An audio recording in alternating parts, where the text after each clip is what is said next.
सकामोतो days. वैसे तो आप सब ने इस एनिमे के बारे में बहुत कुछ सुना होगा और काफ़ी लोग इसको फॉलो अप भी कर रहे होंगे, बट इस एनिमे में ऐसी काफ़ी चीज़ें हैं जो कि इसको बाकी न्यू जेन एनिमे से अलग बनाती हैं। आइए जानते हैं। अब ये तो आप सभी ने नोटिस किया होगा कि हमें अब तक की कहानी में काफ़ी सारे बीचेस दिखाए गए हैं और काफ़ी सारी फीमेल कैरेक्टर्स से इंट्रोड्यूस भी कराए गए हैं, बट आपने एक चीज़ नोटिस नहीं करी कि राइटर्स ने अब तक एक भी फीमेल कैरेक्टर को सेक्सुअलाइज नहीं किया है, जो कि बहुत ही ऑड है आजकल के एनिमे, मतलब जो कि न्यू जेन एनिमेज आ रहे हैं उनके लिए। ना ही राइटर्स ने किसी को बेफिजूल के इम्प्लांट्स दिए हैं, ना ही कोई साइज एनहेंसमेंट, ना ही कुछ और, ना ही कोई ज़्यादा शॉर्ट कपड़े। और इसकी बजाय उन लोगों ने ऐसे कुछ ग्रीन फ्लैग्स इंट्रोड्यूस करा दिए एनिमे में जो शायद एक्चुअल लाइफ में एग्जिस्ट नहीं कर सकते।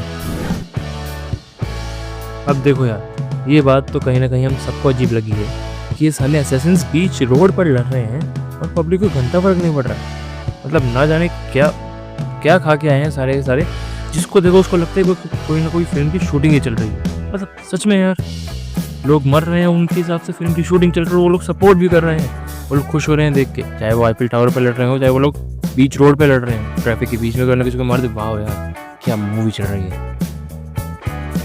अब देखो यार, अगर आप इस एनिमे तक पहुंच चुके हैं तो आपने इससे पहले कोई ना कोई एनिमे तो देखा ही होगा, और हो सकता है शायद काफ़ी लोगों ने बहुत सारे एनिमेज देखे हो।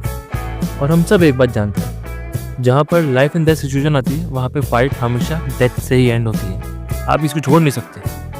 बट ये नो किलिंग फैमिली रूल कहाँ से आ गया बीच में? मतलब अगर ये बंदा नो किलिंग के इंटेंट से लड़ रहा है अब तक और इतना पुल ऑफ कर रहा है, तो जब भी लोगों को मार नहीं जाता होगा तो ये क्या हाल करता होगा लोगों का यार। अगर ये बिना ये सोच के लड़ रहा है कि भाई मुझे नहीं मारना, मेरी बीवी ने मुझे मना किया, जो कि बहुत और चीज़ है एक एनिमे के लिए, वहाँ पे वो भी उस एनिमे के लिए जिसका काम ही असैसिन्स के ऊपर है पूरा का पूरा। एंड स्टिल ये बंदा इतना पुल ऑफ कर रहा है कि लोग अभी भी इसको देख के फट जाती है लोगों की। अब यार ये तो हम सब जानते हैं कि असैसिन्स की आइडेंटिटी कितनी सीक्रेट होती है, और जो एनिमे जिसमें असैसिन्स ही मेन कैरेक्टर्स हैं और हमारा मेन कैरेक्टर असैसिन है, उसकी आइडेंटिटी बहुत सीक्रेट होनी चाहिए, क्योंकि ये दी ऑर्डर का मेंबर है जिसके बारे में असैसिन्स भी नहीं जानते। बट यहाँ तो कुछ और ही चल रहा है यार। तुम एक बार सब कुछ छोड़ो, साला हमारा जो मेन कैरेक्टर है तारा साकामोतो, उसके फैन क्लब चल रहे हैं बीच पब्लिक में, बंदे की फैन गर्ल्स हैं, उसके आइडल्स लेके घूम रहे हैं लोग अभी उसका नाम जानते हैं, इवन नॉर्मल पब्लिक भी जानती है।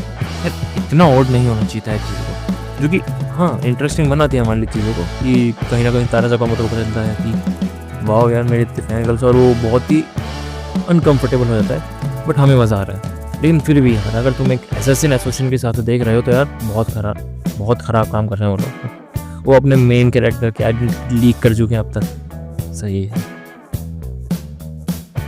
और अब आखिरी चीज़ जो कि सबसे अलग है इस एनिमे के अंदर, वो है कैरेक्टर्स के पावर अप्स।